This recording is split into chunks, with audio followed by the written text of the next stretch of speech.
ఓం సాయిరామ్. శ్రీ సాయి సచ్చరిత్రము. వేప చెట్టు క్రిందన్న పాదుకుల వృత్తాంతం.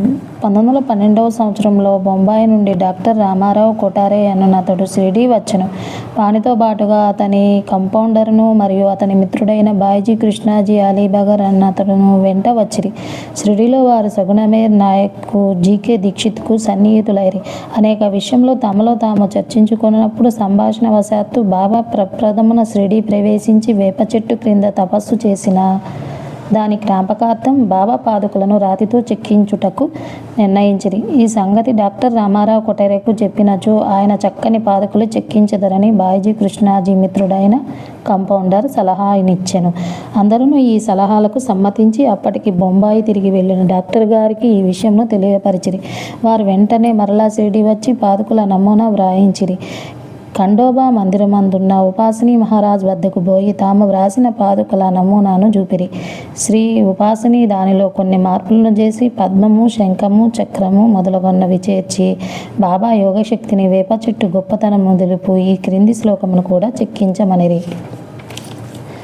సదానింబవృక్షస్య మూలాదివాసత్సుధాశ్రావిణం తీర్థమప్యం ప్రియంతం తరుం కల్పవృక్షాదికం సాధయంతం నమామీశ్వరం సద్గురుం సాయినాథం.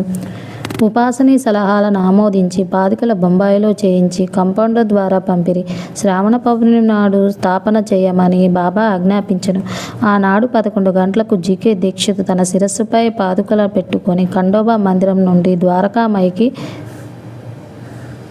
ఉత్సవంతో వచ్చిరి. బాబా ఈ పాదుకలను సృజించి అవి భగవంతుని పాదుకలని నుడివెను.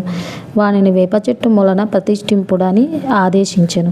మొట్టమొదట బాయిజీ కృష్ణాజీ అకల్కోటకర్ మహారాజు భక్తుడు 1912వ సంవత్సరంలో వేప చెట్టు క్రింద పాదుకలు స్థాపించినప్పుడు అకల్కోటకు పోవచ్చు మార్గమధ్యమున షిరిడీ యందు దిగెను. బాబా దర్శనం చేసిన తర్వాత అకల్కోట గ్రామంనకు పోవాలనుకుని బాబా వద్దకేగి అనుమతి నిమ్మనెను. బాబా ఇట్లనెను, అకల్కోటలోనేమున్నది, అక్కడేలపోయిదవు, అక్కడుండే మహారాజ్ ప్రస్తుతం ఇక్కడనే ఉన్నారు, వారే నేను. ఇది విని బాయిజీ కృష్ణాజీ అకల్కోట వెళ్ళుట మానుకొనెను. పాదుకుల స్థాపన తర్వాత అనేక పర్యాయములు షిరిడీ యాత్ర చేసెను.